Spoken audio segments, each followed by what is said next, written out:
I'm Andrew Nemr, and this is the note for September 9th, 2023. Remembering Al Heyward. This note was originally published in written form on andrewnemr.com on April 2nd, 2020.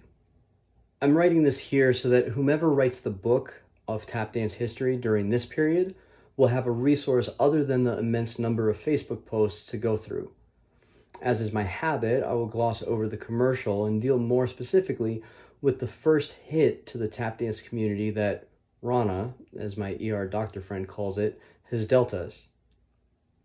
From an observer and practitioner's vantage point, it has been wonderful to see tap dancers rally. Dancers have gone to every platform possible to teach free online classes. Entire dance schools have transitioned to online learning. The first global tap jam was held by the London Tap Jam, and the DC Tap Fest became the first ever exclusively online tap dance festival. There will surely be more. Folks are communicating like never before, and that can be a good thing. Now for the harder news. 2 days ago, it was announced that Al Heyward passed away. The announcement was short. I heard it through a Facebook message. Complications from COVID-19.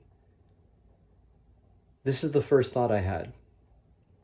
Who in the tap dance world today knows who Al Heyward is? I'm going to do a horrible job of summarizing Al's impact on the tap dance community from memory here. Please search for more information as it becomes available. Summarizing Al's life is not my goal. My aim is to offer a glimpse as to the impact he had on me as a young dancer coming up in the scene in New York City in the 1990s. Al was tall, a towering figure, especially for me. I was a short preteen when I first met him.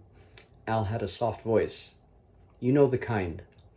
It was so soft it would make you wonder what angry would sound like coming from him, or if angry existed at all from such a person. It did, don't worry. Al was fully human, and I'm getting ahead of myself. Al was one of the quintessential fans of tap dance.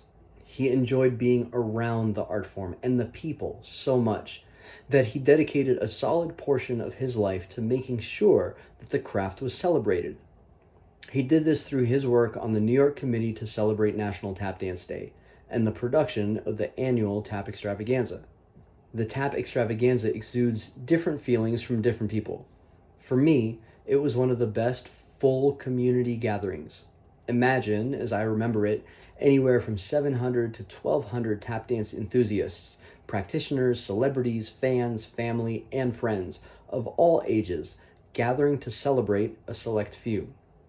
Recognized leaders and up-and-comers would honor their elders, those selected that year to receive the Flaubert Award. I make note of the award as it was named after two performing artists who may be lesser known in the tap dance community, but no less important to our history. Check out Florence Mills and Bert Williams when you have a chance. Back to Al. My experiences with him were always wrapped in a graciousness that dispelled the responsibilities that he carried. He co-chaired the committee to select the honorees, produced the annual award show, and sometimes 2 shows a year, all while working a full-time day job. That is an accomplishment to be acknowledged.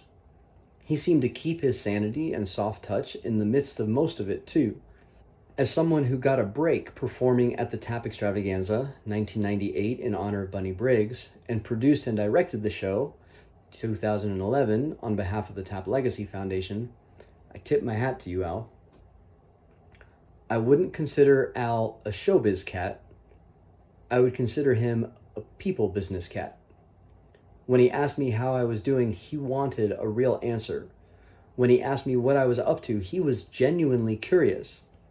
When I fell out of touch with dancers from my own generation, I could count on Al to share important community news with me. He cared about the connections. He cared about the community. My first image of Al will always be in his tuxedo, dressed and ready to host the annual Tap Extravaganza. He wore it even if he wasn't hosting out of respect for the honorees. But that isn't quite right. More important are the memories I have of his kindness, thoughtful opinions, and support of the people in our community. I'll miss you.